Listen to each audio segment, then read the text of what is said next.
In the heart of the north, where the icy winds sang songs of old and the sea was as wild as the hearts of the men who dared to challenge it, there stood the land of the Vikings.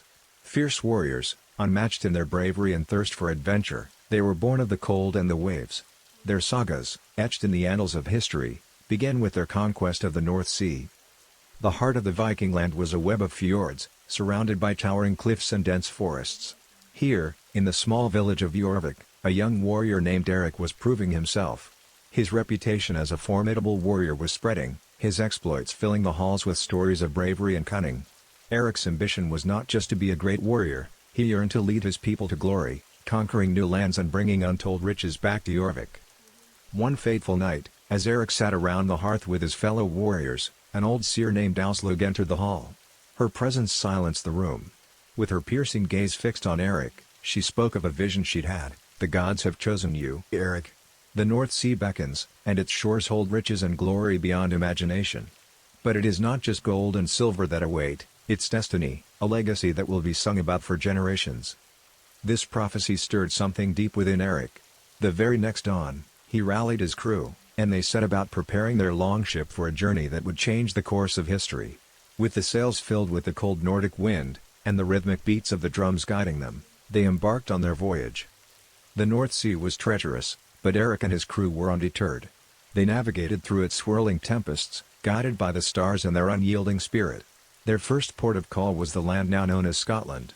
The Scottish tribes, fierce in their own right, initially resisted the Viking onslaught. But Erik's strategy and might were unmatched.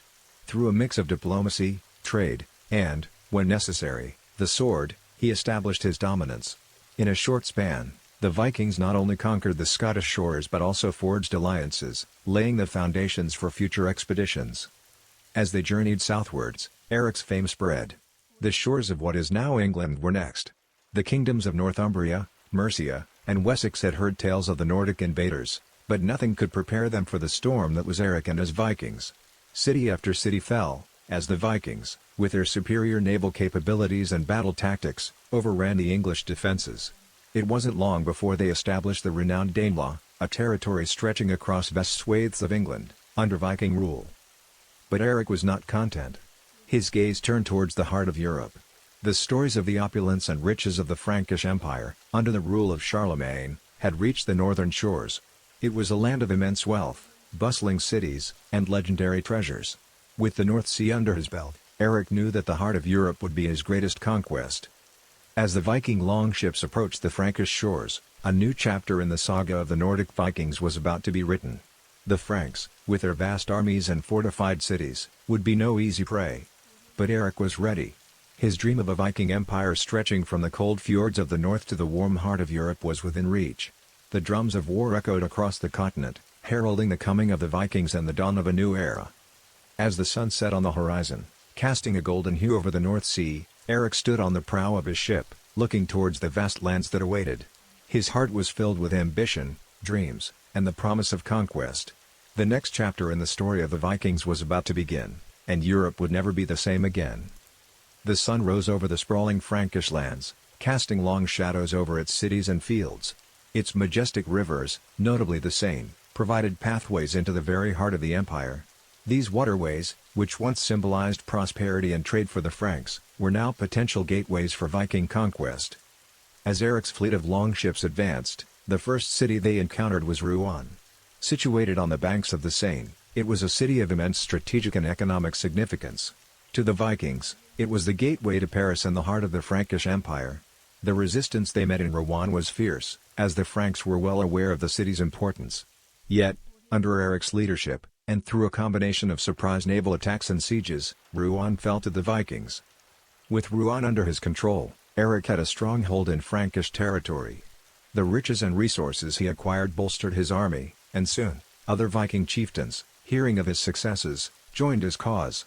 The Viking force became an amalgamation of warriors from different clans, united under Erik's banner. Paris, the jewel of the Frankish Empire, was next. The city was unlike anything the Vikings had encountered before. Its grandeur, fortifications, and the spirit of its people made it a formidable adversary. Erik knew that a direct assault would be perilous.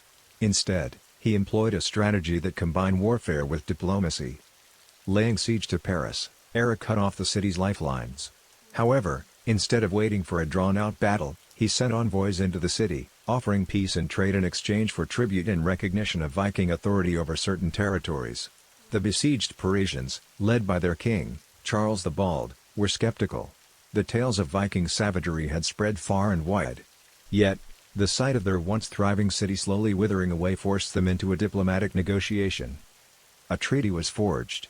The Vikings would receive a substantial tribute, and in return, Erik promised not only to lift the siege but also to protect the Frankish lands from other Viking invasions. This was a masterstroke.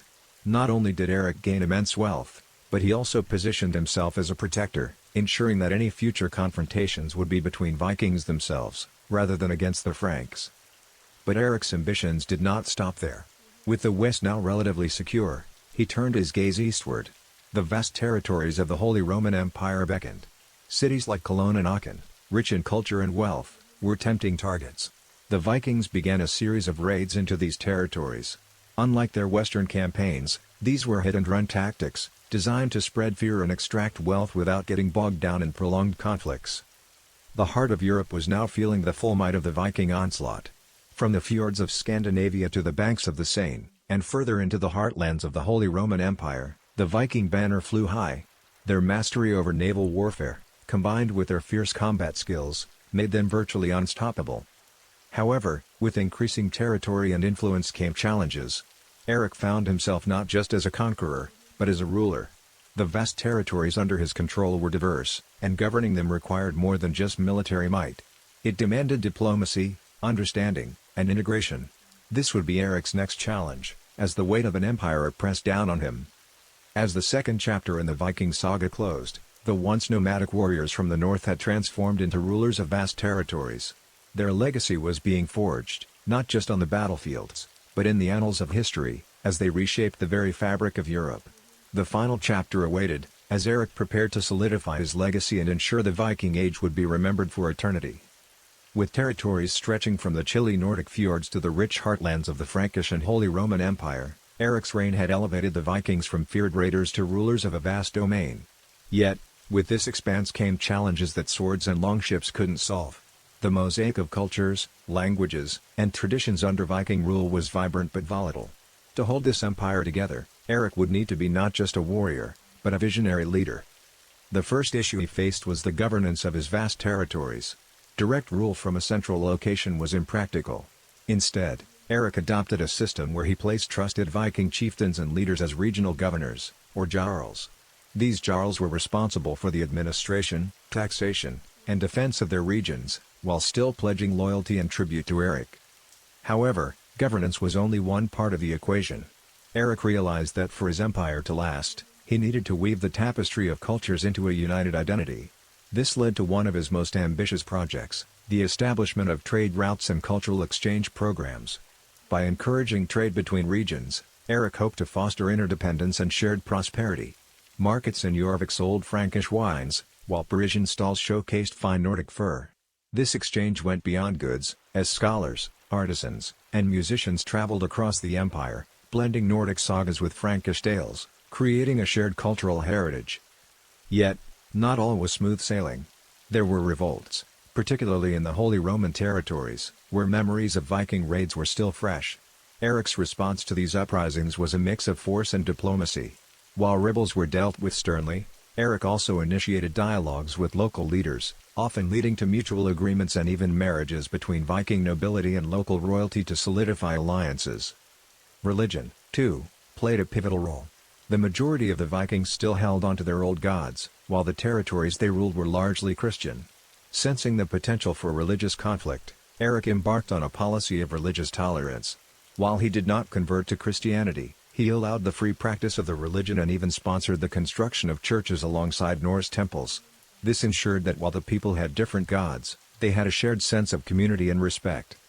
The pinnacle of Erik's reign was the establishment of the Great Althing, an assembly where representatives from all regions of the empire came together to discuss matters of state, trade, and law. This was Erik's masterstroke. By giving a voice to the diverse peoples of his empire, he ensured their loyalty and reduced the feelings of being ruled by an external force. The Althing became a symbol of Erik's empire, a testament to its diversity and unity. As years turned to decades, Erik, the young warrior from Jorvik, became a legend. His empire, forged through conquest, was solidified through wisdom. When he finally passed away, his legacy was not just of a conqueror, but of a unifier, a ruler who saw the strength in diversity and the power of unity. The Viking Age, which began with raids and pillages, transformed under Erik into an era of trade, culture, and governance. The Nordic influence persisted in Europe for centuries, its echoes found in art, literature, and governance. The Vikings, once feared for their savagery, were now remembered for their contribution to the European tapestry. As the sun set on the Viking Age, the longships, once symbols of terror, became symbols of exploration and connection. The sagas sung in mead halls celebrated not just warriors, but also poets, traders, and diplomats. Erik's dream had come to fruition, and the Vikings, the fierce warriors of the North, had etched their indelible mark on the annals of history. Thanks for watching. If you enjoyed this video, don't forget to give it a thumbs up and share it with your friends. And if you haven't already, be sure to subscribe to my channel for more stories. Until next time, take care and keep watching.